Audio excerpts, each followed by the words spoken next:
સુરતના અઠવા લાઇન્સ વિસ્તારમાં આવેલું અંબિકા નિકેતન મંદિર આજે ચંદ્રગ્રહણને કારણે બંધ રાખવામાં આવ્યું છે।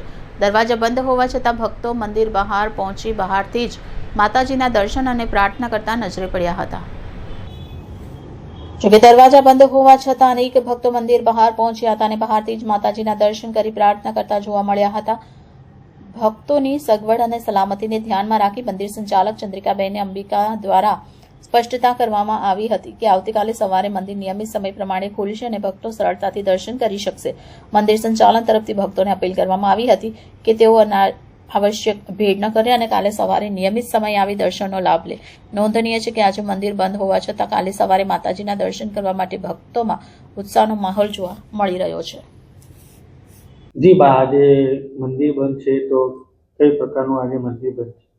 આજે મંદિર સવારે 7 વાગે આરતી કરી 8 વાગે અમે બંધ કર્યું છે।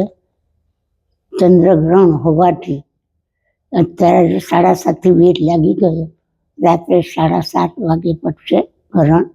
ત્યાર પછી અમે સફાઈ કરી બીજે દિવસે ચંદ્રગ્રહણના દર્શનના હિસાબે ગ્રહણના હિસાબે મંદિર સવારે 7 વાગે ડેટા મુજબ ચાલુ રહેશે। કઈ રીતના આજે વર્ષનો પહેલો ચંદ્રગ્રહણ છે મંદિર અને જે તહેવાર બી છે કઈ રીતના લોકોની તહેવાર તો છે પણ પહેલેથી જ અમે 5-6 દિવસથી મોબાઈલમાં આપી દીધું, આસ્થા ચેનલમાં બધે અમે આપી દીધું હતું એટલે ભક્તોનો ધસારો આજે નથી હોવો। લોકોને ખબર પડી ગઈ છે કે મંદિર બંધ છે એટલે કોઈ આવ્યું નથી। ભલે ધૂળેટી છે પણ કોઈએ મનાવી નથી।